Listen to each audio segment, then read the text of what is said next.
Is it on? Yeah. Welcome to my garage. I've never made a YouTube video before. It's gonna be a wild ride. My name is Casey Jones-Overs. This is for my Sociology 201 class, Social Thought.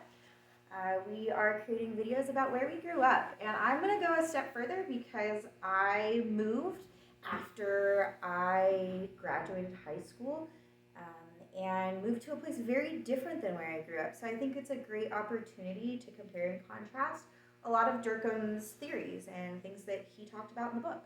So I'm kind of excited to go a little bit farther. Maybe we can talk about those contrasts. Welcome. Buckle up. Should be an adventure. All right, so in this French fry, that is California. I grew up there. I lived there from the ages of 0 to 18 with a few stints in other places, but for the most part, this is what I remember. This is what I would consider my childhood hometown. Huntington Beach, California is a south-facing beach, and it has some interesting pieces as far as the collective community is concerned.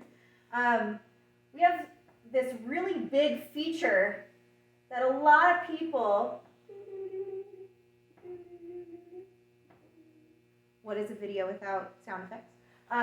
So we have this feature there that is the ocean, and it creates some really interesting solidarity that Durkheim kind of touches on in some ways with work, whether it be diverse or like one particular job. But the ocean creates some really interesting pieces there because it creates a lot of division of labor within that particular scope alone. So just within the ocean, you might have people who are fishing, people who are surfing, lifeguards, people who are selling equipment to go to the beach. That there, just in that one feature, has created a lot of division of labor. But it also creates this sort of collective because Huntington Beach has really, really rich people. Just gonna be honest. There's people out there that the cars are amazing.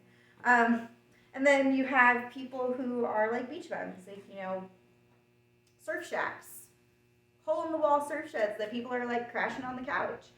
It is two very different classes that can both ride the same wave, and they will both meet each other outside the break. I know most of you probably have no idea what I'm talking about. It's another language, sorry, Californian.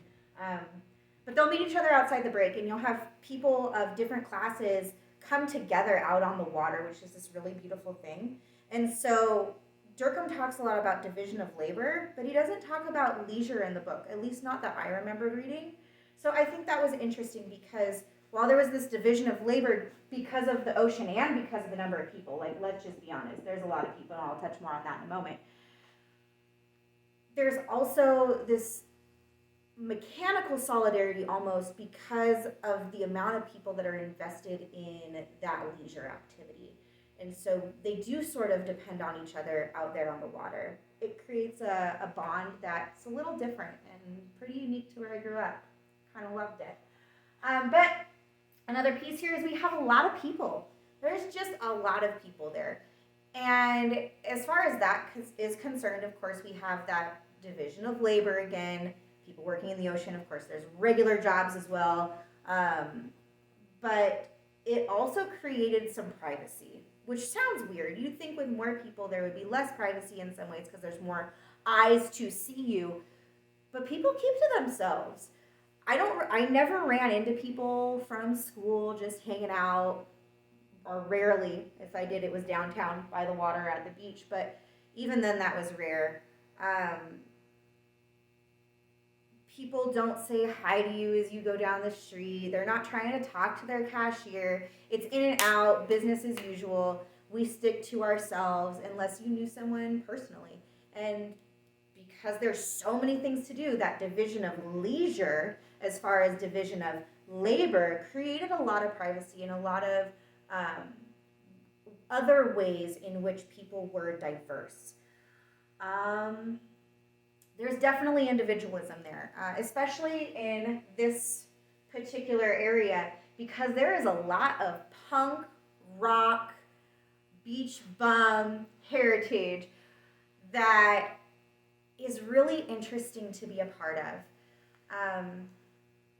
And at the same time, those punk rock heritage people could have been putting on a suit and being a doctor during the week or after they went surfing that morning.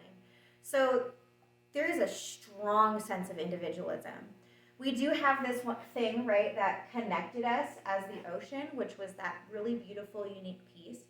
But overall, people are worried about, are trying to be their own person. They are not worried about fitting in until you get to places like Hollywood, which we're also close to.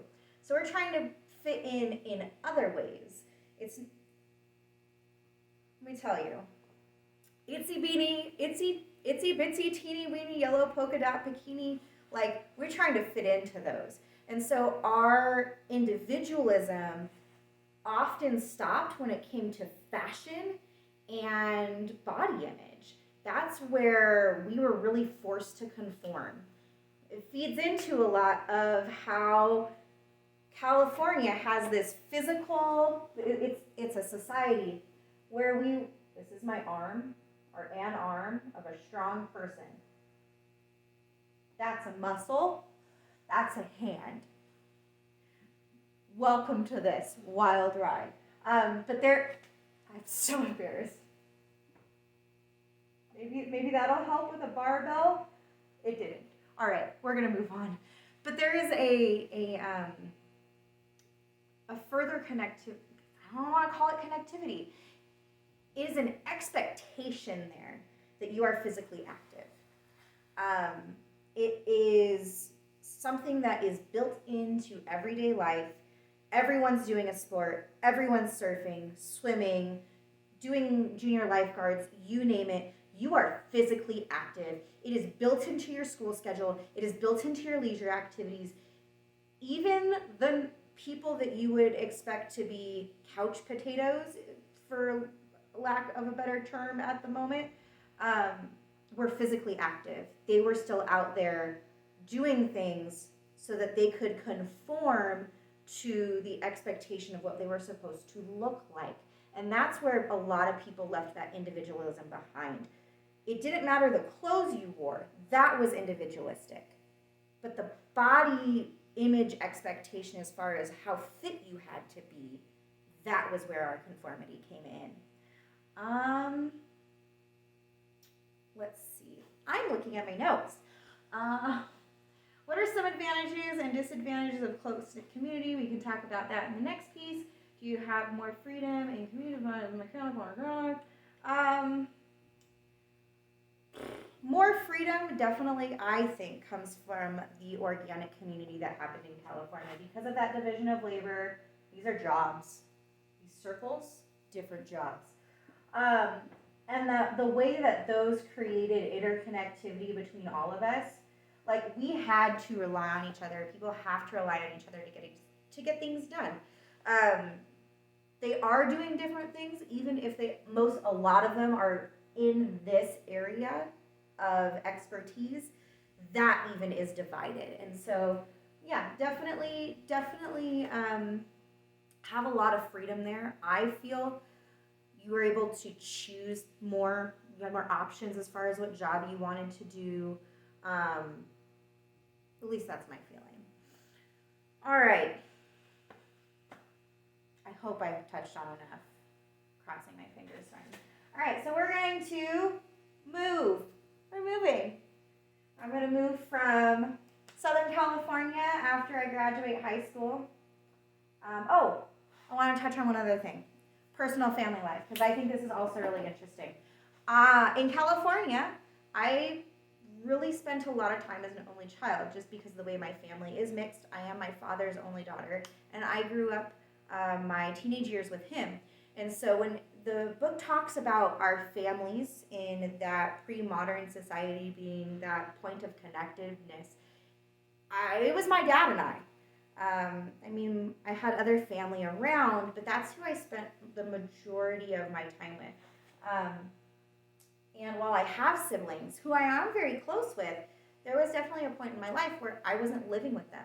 And so I had the experience of being an only child. And I know that's a little bit of an aside, but it's important to know because what I'm about to show you with my move is going to come into play. All right, so this is my plane trip to Arizona, or my car ride, or however I moved. Woo! All right, I landed myself in Chino Valley, Arizona. And wow, what a change. In Chino Valley, I've lived here for 14 years, give or take a little bit of time in Prescott or what have you. But Chino Valley is tiny. I remember coming here and, we talked about division of leisure as far as and labor. There was nothing. I was used to going skating every week and having all of this physical activity, and I got here and it was Friday night, and the only thing I had to do was drive around. Like, that's what we did. Like, for the first 5 years I lived here, is Friday night, and we just went to Walmart and walked around Walmart because there wasn't any activities at that time that I knew about that were for my age people. Now that I'm an adult, and I have better transportation and some funds, I can do different things on the weekends to provide myself with some leisure, but there wasn't much to do. And so I think that this is an important piece to think about long run, because this is where you see a lot of those statistics of small towns having high drug problems, because there isn't anything else to do. There is not a division of leisure where there's opportunities the same way there is a division of labor. And I think that it is important to recognize that and how that could potentially be affecting our societies. I digress. So I'm out here, and of course, getting ready for my horse picture, aren't you? In Chino Valley, Arizona, we have, this is my horseshoe. It's good. You knew it was a horseshoe. I know. Our big thing out here is horses, our cowboys. That's the history that a lot of Chino Valley tends to rally around. And it is as beautiful as the ocean from California. Living in California, I definitely was a surfer girl, and I loved that piece of it. But I never fit in. I was a little bit more of a tomboy there. I didn't conform to a lot of their physical demands that kind of were placed upon me, and I stood out there. I wasn't quite what they were looking for as far as a California girl in some ways. So I got here, and some of those things changed. I recognized how people, the physical expectation that existed in California was very different here. I saw girls with rocking a muffin top, and they were holding hands with some gorgeous boys, or gorgeous girls, however, whatever. But they were as accepted as the pretty girls in California. So I always thought that was a really interesting difference. The numbers are smaller, right? This was higher numbers, and here we have smaller numbers. It's a much smaller town. I can't go anywhere without running into somebody that I know. That gets real awkward because I worked at the school district here in elementary. I'm an adult. I like to buy alcohol, and it's real strange when you're walking through the grocery store with a six-pack and little Johnny from 3rd grade wants to give you a hug. And that bottle of wine disappears behind your back, and you give the parent a real awkward look because everybody's in everybody's business here. I know stories that I probably shouldn't from some of the kids' parents. That's the news, that's the gossip, that's what's going on. And so it really doesn't provide a lot of privacy. It also, we have, as far as labor is concerned, because we have to go back to a lot of the book stuff, right? We have a lot of mechanical solidarity. That's the word. Thanks for helping me there. We have a lot of mechanical solidarity here. Everybody is doing the same job, or not the same job, but there's just not as many options. We have some differences, but people working out at the mine, people working at Drake, those are big ones. Ruger, we all know that there's a huge workforce that works for Ruger. Some of your higher or more upper class citizens are in things, they are political. There's a huge political group here as far as labor is concerned. Like, that's what their job is. Or they are bosses, superintendents and things of that nature. But yeah, we definitely have, while there is some division here, it's not completely traditional. It's not a completely traditional society. It does have much more traditional leanings than where I'm from. And so that, what's the word I'm looking for, dear? Not cognitive dissonance. When you go from one place to another, and it's culture shock. The culture shock is real. Thanks for helping me remember that. You didn't say a word, but it helped.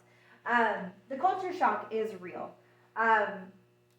And yeah, we talked, yeah, it's different. So yeah, let's see, what other questions do we need to do? Advantages and disadvantages of the close-knit community. I remember when I moved here, driving for the first times in Chino Valley. Not that I was driving, I was in a car, and random people were waving at me, and I didn't know. I asked my mom, do you know them? She's like, no. Another person go by, somebody be walking in the room, and they'd wave to my mom, do you know them? And that cultural expectation was very different. I was very standoffish, and it took me a while to realize that that's part of the culture here. There's this sort of expectation to be generally friendly. People wave to each other. People are generally nice to each other. And so, because there is a smaller population, you are more likely to run into these people again. And so you want to be kind to people in general, because you don't want to have to be awkward the next time you run into them, because you run into them all the time. Versus in California, my dad flipped somebody off, cut him off. There was a road rage incident. Nobody thought twice, because it's like, I'm never going to see this guy again. They don't have to think beyond that interaction. And so I don't know if that's an advantage or disadvantage. I think that is a little bit of both, It's a little bit of column A and a little bit of column B. We talked about, no privacy. That's definitely a disadvantage in my opinion. Do I have more freedom? We talked about that. Did I get that one? Sorry, guys. I have to go off the checklist. ADHD here. How would you feel about living in a community? Oh, Valkyrie, Louisiana. That was the last piece, and I was saving that. So my fiance and I are planning to do some travel nursing in the future. He's a nurse. And we have a list of places that we want to get contracts. And we put Valkyrie, Louisiana on the list. I am interested from an anthropological point of view what that would look like, and to be able to compare that society further to my Chino Valley society. I can only imagine what it feels like to be an outsider there, and how interesting that, or how hard or how easy. Maybe they're friendlier than the expectation in Chino Valley. Maybe it's harder to crack that shell because they have such a close-knit traditional community where everybody has their family, and they might not want to reach outside that branch. But I definitely want to live there. I don't think I would have liked growing up there. I am too... how do I say this without it coming across as classist? I have ambitions and dreams currently that I think I would feel unfulfilled if I had grown up in that society. I think I would have enjoyed the friends and sort of that close-knit growing up with people and having the same people that you grew up with your whole life, because I don't have that, and that's making it really hard now that I'm trying to plan a wedding. I don't have those close-knit friendships. So that would have been definitely an advantage. But I think that I wouldn't have felt fulfilled, and it's hard to guess because I'm not there. I can only imagine what the dreams I have now not being able to take that fruition, or those steps to make achieve those dreams, how I would feel now not having that, and that would make me sad. But I think coming from as an adult into that space and kind of being able to try to break down those barriers, I'm excited. Maybe I'll be accepted, maybe I won't, but it'll be good for science. Bye, friends, and I will see you in the comments.